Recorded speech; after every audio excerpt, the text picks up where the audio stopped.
మణిపూర్ రాష్ట్రంలో మణిపూర్ మణిపూర్ రాష్ట్రంలో ముఖ్యంగా వరదలు సంభవించటానికి కారణమైన నదులు 3 ఉంటాయి.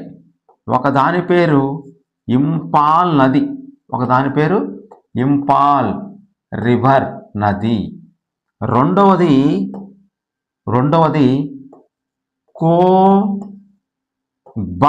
కోంగ్బా, దీన్ని క్వంగా బా అంటాం, క్వంగ్బా నది.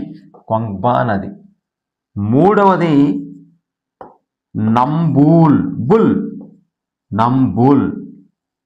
క్వంగ బా నది, నంబూల్ నది. మొత్తం 3 నదులు, ఇంపాల్, క్వంగ్బా, నంబూల్. ఈ 3 నదులు ఉప్పొంగటం వల్ల ఆ రాష్ట్రంలో వరదలు సంభవించి కొండచెరలు ఇరిగిపడి ప్రాజెక్టు తెగిపోయి ప్రాణ ఆస్తి నష్టం సంభవించింది. ఇప్పుడు మణిపూర్ రాష్ట్రంలో ఇంపాల్ నది ప్రవహిస్తూ ఉంటుంది, మణిపూర్ రాష్ట్రంలో కోంగ్బా నది ప్రవహిస్తూ ఉంటుంది, మణిపూర్ రాష్ట్రంలో నంబూల్ నది ప్రవహిస్తూ ఉంటుంది. ఈ 3 నదులు 2025వ సంవత్సరంలో అక్కడ వరదలకి కారణమైనవి.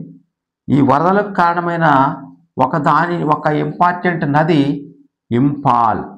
మణిపూర్ యొక్క రాజధాని పేరు ఇంపాల్. మణిపూర్కి ఒక రాజధాని నగరం ఉంటుంది, ఆ నగరం పేరు ఇంపాల్. ఇంపాల్ నగరం గుండా ప్రవహిస్తుంది కాబట్టి దాన్ని ఇంపాల్ నది అన్నారు. ఇంపాల్ నది అని ఎందుకు పేరు వచ్చింది? రాజధాని నగరమైన ఇంపాల్ గుండా ప్రవహిస్తుంది కాబట్టి దాని ఇంపాల్ నది అన్నారు. ఇదే ఇంపాల్ నది మణిపూర్ అనే మరొక నది ఉంటే దానికి ఉపనదిగా ఉంటుంది.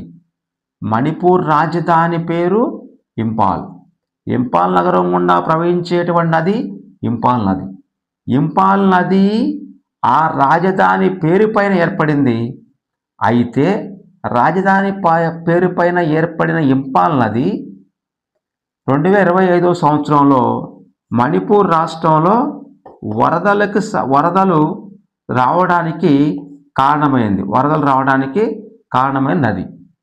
2025 సంవత్సరంలో వరదలు రావడానికి కారణమైన ఇంపాల్ నది మరొక నది అయినా, అంటే యాక్చువల్గా ఇది ఒక నది, దాన్నే ఇంపాల్ అన్నారు, ఇంపాల్ రివర్.